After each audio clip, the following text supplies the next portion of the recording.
जय भीम साथियों, आज मैं आपको ऐसी कहानी से रूबरू कराऊंगा सुनकर आप सोचने पर मजबूर हो जाएंगे कि कैसे हमारे मसीहा ने हमें हक अधिकार दिए। बात उस समय की है जब बाबा साहब 5 वर्ष के थे। घर के बाहर से बच्चे स्कूल जा रहे हैं तो बाबा साहब कहने लगे, पापा ये बच्चे कहाँ जा रहे हैं? तो रामजी राव जी ने कहा कि ये बच्चे पढ़ने के लिए स्कूल जा रहे हैं। पापा ये बच्चे क्यों जा रहे हैं स्कूल? तो रामजी राव बोले, ये बच्चे पढ़ने जा रहे हैं। तो बाबा साहब बोले, ये बच्चे पढ़ लिख कर क्या करेंगे? तो पिता रामजी राव बोले कि ये बच्चे पढ़कर अपने माता पिता का नाम रोशन करेंगे, विद्वान बनेंगे। लोगों, बाबा साहब ने 5 साल की उम्र में क्या कहा? ये बच्चे पढ़कर अपने माता पिता का नाम करेंगे। पिताजी मेरा भी नाम लिखवा दीजिए, मैं भी पढ़ लिख कर बहुत बड़ा विद्वान बनूंगा। 5 साल की उम्र में किया गया संकल्प बाबा साहब को आज इतना बड़ा विद्वान बना गया।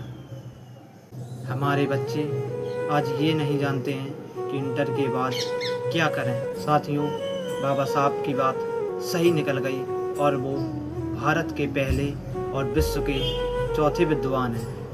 बाबा साहब की विद्वता का मैं क्या परिचय। कुर्सियों पर हम लोग बैठते हैं, क्या आप लोगों को पता है ये बैठने का अधिकार हमें क्यों मिला? में जो 4 पैर हैं, ये 4 पैर नहीं, ये बाबा साहब के 4 संतानों की कुर्बानी। साथियों, जब बाबा साहब वकालत करके भारत लौटे तो उनके हाथ एक मुकदमा लगा। बाबा साहब केस की फाइल को लेकर जब तक कोर्ट में पहुंचे, जब तक वहां की सारी कुर्सियां भर चुकी थीं। कोर्ट की एक भी कुर्सी खाली नहीं थी। बाबा साहब जज के सामने खड़े हुए और बोले, my lord, may I sit on the chair? साहब, क्या मुझे बैठने के लिए कुर्सी मिली? You are not sit on the chair. कुर्सी पर बैठ पाओ तो मैं ये पावर नहीं है। कहने लगे, my lord, may I sit on the अर्थ? क्या मैं ज़मीन पर बैठ सकता हूँ? यह मेरे अधिकार है। जज कहता है, you are sit on the earth. तुम ज़मीन पर बैठ सकते हो, ये तुम्हारे अधिकार। बाबा साहब ज़मीन पर बैठ गए और बैठते ही बाबा साहब ने वो जवाब दिया कि जज की कुर्सी तक। ज़मीन पर बैठकर बाबा साहब कहते हैं, माय लॉर्ड, अभी आपने कहा अधिकार कुर्सियों पर बैठने का नहीं है, तो मेरा अधिकार ज़मीन पर बैठने का है। माय लॉर्ड, इस कोर्ट पर जितनी भी कुर्सियाँ रखी हैं इन्हें तुरंत हटवा लीजिए, क्योंकि कुर्सियों पर तुम्हारा और ज़मीन पर हमारा अधिकार है। जज को लगा कि अब तो हमारी भी कुर्सी लफड़े में।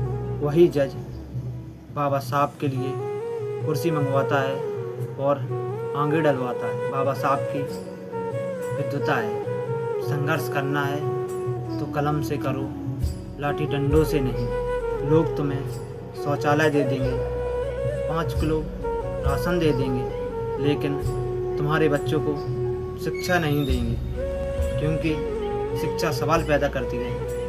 शिक्षा अब्दुल कलाम बनाती है, शिक्षा बाबा साहब अम्बेडकर बनाती है, शिक्षा साहब कांसी राम बनाती है, शिक्षा बहन कुमारी मायावती बनाती है, शिक्षा चंद्रशेखर आज़ाद बनाती है, 5 किलो राशन गुलाम बनाता है। तो मैं 2 लाइन कहूँगा कि शिक्षा के जहाज बड़ी ज़ोर से डुबोए जा रहे हैं, कि शिक्षा के जहाज बड़ी ज़ोर से डुबोए जा रहे हैं। लोगों को बंद करके लोग रैलियों में जा रहे हैं।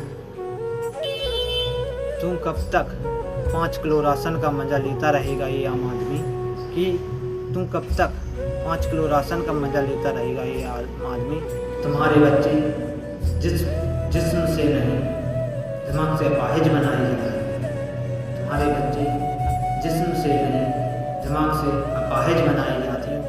बाबा साहब ने हमारे लिए कितना संघर्ष झेला है, आज हम लोग बाबा साहब को भला बैठे हैं।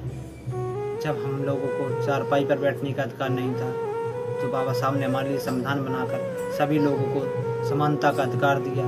फिर भी आज हम बाबा साहब को भूल बैठे हैं। जय भीम, जय भारत, जय संविधान।